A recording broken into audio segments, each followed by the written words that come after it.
Okay. Congratulations, guys. I know how that is. I'm really, really, really proud of you guys. Hopefully you are employed already or well on your way.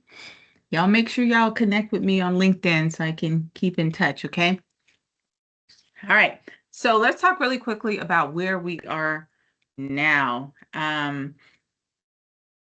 Hopefully by now, this class makes sense. Give me a thumbs up if the class makes sense to you or made sense to you.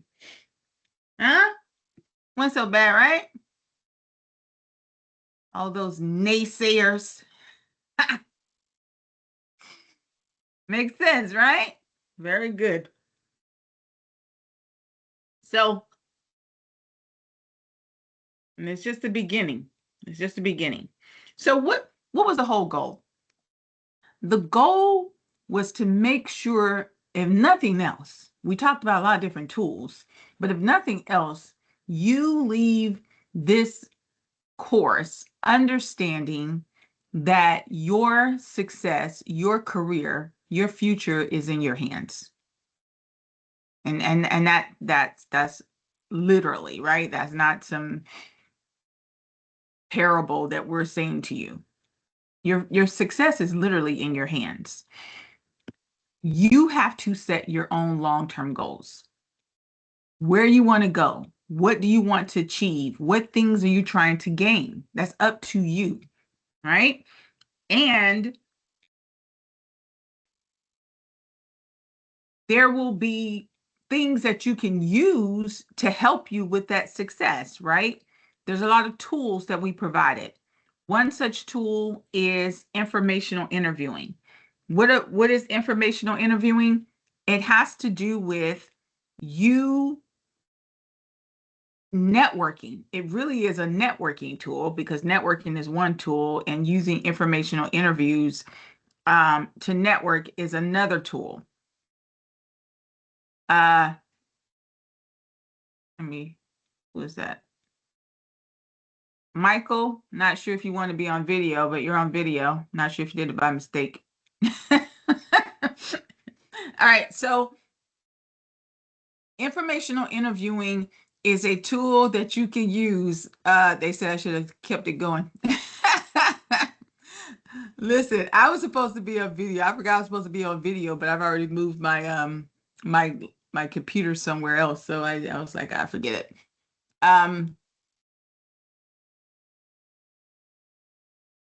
It helps you get experience, because you're asking people about their own experience. There's nothing better than learning from others, right? We don't have to make all the mistakes ourselves, right? So informational interviewing is going to help you get that real life insight from other people's experiences, the good and the bad, things you may not have realized. And most importantly, it helps to grow your network. We know now, and let me tell you, myself included, I am guilty as charged of not doing this.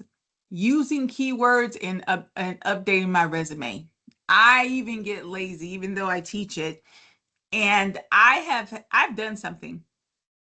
I've sent one resume before and didn't get any response. And then I updated my resume and I sent it again and I got a response.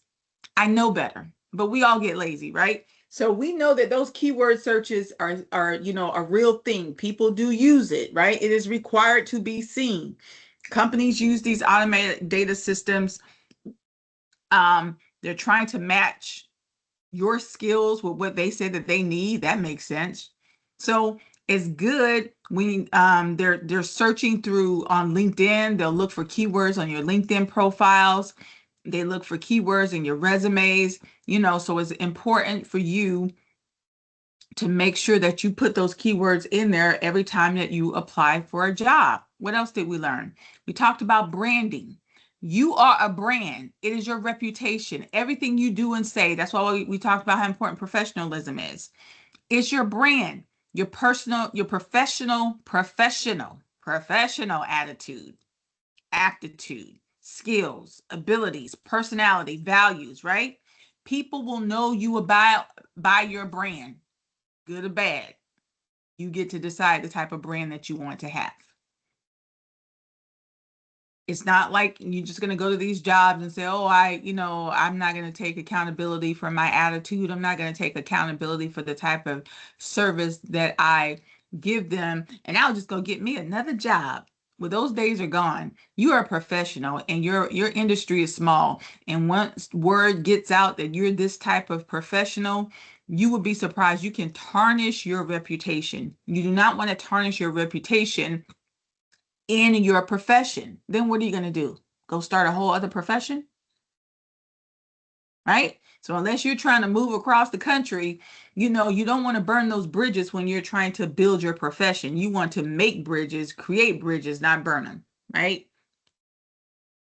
To that point, as you're branding yourself, you need to put that brand out. You need a brand statement so you can put it out about yourself. Put it on Instagram, put it on LinkedIn, put it on any social platform that you're using, Facebook, Twitter, whatever you're using.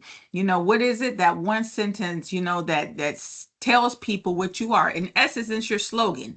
All companies have slogan. Nike, just do it. Coca-Cola, whatever theirs is. I forgot what Coca-Cola's is, right? Everybody has a slogan. You need a slogan for yourself. You need people to understand what it is that you are about, right? Promote yourself. I know some of y'all are thinking like, dang, that's what celebrities do. No, that's what professionals do. Promote yourself. How does that work in an interview? Give me a thumbs up if you learned something with interviewing, because this one is the one that most people, they don't want anything else out of this class. They want to know, tell me how to interview. Truthfully speaking, be honest. Did you learn something about interviewing? Did it help? I know for me, this is always key. Like, please, somebody tell me what these people want to hear so I can get this job. Like, please, somebody tell me, right? Very good. I'm glad, because interviewing has everything to do with how you prepare, right? How do you prepare to answer those questions? What you look like, those social biases, those subjective elements that we want to steer clear away from, the types of questions that you answer, following back up with those thank yous. All of that, those are all strategies to get you ahead of the game. It's psychological in a lot of ways, because anytime you deal with people, you need to understand the psychology of people, right? And that's why we embed those things into your training. A lot of times when people go get business degrees, a lot of that's psychology. You take so many classes on psychology because you're dealing with people. And you need to understand how people move within an organization, how people are motivated to buy, how people are motivated to do their job, how people are motivated to excel, right? Everything is so much about the psychology of people. So it's important for you to understand that. Online presence. Yes, we want you to have an online presence. Good luck trying to make it in this society without being online at all. I don't even think that's a thing. I was just talking to someone about the evolution of that. Years ago when I first started school, we were going to the library. And if you use the internet, when the internet first came out, and you use the internet as a source, people would be like, oh my God, you use the internet as a source. Oh my God, that's not a real book. Anybody old enough to remember those days? And that's now how it is with AI. People are like, oh my God, you're using AI, is not real. I'm like, yeah, they said the same thing about the internet. I know most of you may be too young to realize that. You may be clutching your pearls. But yes, can y'all believe it? If you use the internet as opposed to going to the library and getting a book, oh, they were all up in arms about it. The same way people are up in arms about AI. Now it seems ridiculous. But people go, that's the psychology of people. There are certain segments of society that are very rigid and they don't like change. And anytime you change anything, oh my God, it's bad, it's horrible, the world's going to end. Does the world end? It never ends. So yeah, I remember when they said the world was going to end in 2000 and Prince made that song. Anybody old enough to remember that? They just thought the world was going to end. I know some of y'all that were born after 2000, like, what? Yeah, the world was supposed to end before you were born, but it didn't happen, right? So Networking, networking. You should be doing this now. Reaching out, going to events, volunteering, connecting. If you don't connect to people in this classroom, like really, come on. That's bare minimum. A year from now, somebody in this classroom could be in an opportunity, be in a position to provide you an opportunity, and you didn't even take the time to at least connect with them on LinkedIn. That's on you. That's on you. Build your network now. The strongest network is the ones that are built and have longevity. Trying to build your network when you're already trying to make it to the top is not how it's going to work. You got to give people time to get to know you. Build your network now. Think about it. You guys are all starting out. 5 years from now, 6 years from now, you've been knowing this person even casually just for 6 years, as opposed to some stranger trying to connect with you on LinkedIn.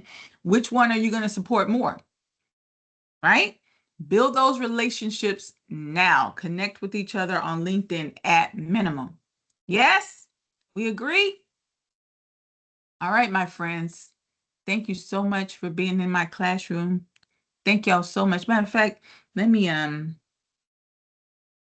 move my, take my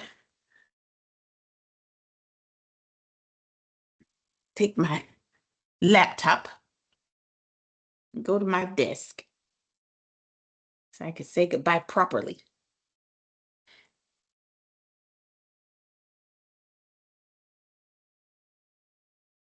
All right, well, I'm gonna look camera. Say goodbye to my people properly. One of the things like that. I don't know what my camera's doing, guys. Is it coming on? Let me come on so I can say goodbye properly. What kind of? You see how it's doing me? Oh, there she is. Hey, y'all. All right. Hey, y'all. All right, here it is. Yeah, hold on. Jeez. All right. He said it's been real. Okay, I know it's been. Take your time now. Thank you. Okay, here's your participation question. I want you to name one takeaway from this course and how you feel it will enhance your career goals. One takeaway from the course. Number 2, there is a survey. Hopefully you guys got that email about the survey in the class. It's anonymous. Don't worry, I don't see it. Please take the survey. Please. You know, they do count how many people took the survey. Y'all don't let me down. Don't embarrass me now. Take my survey, okay? Number 3, listen. Unless you are failing this class, sending me a message saying, please take my late work is not going to work. I know Miss Taylor is so easy. She always been. I'm not going to bend. Please do not ask me to take late work. It closed yesterday. The only thing that's open today is your final, your career plan project, and this participation question. Now, unless you're on the verge of failing, I may help you out. Everybody else, take the grade that you earned, okay, my friends? I will be grading all day. If you're in the night class, because I'm posting this for my night class too, please reach out to me if you need me. Other than that, y'all take care. Make sure everything is in by 9:59 p.m. Non-negotiable, my friends, okay? Bye, y'all. Bye-bye. Thank you, Miss Taylor. Have a beautiful day, and thank you. Okay. Thank you, Miss Taylor. Have a great day. You too.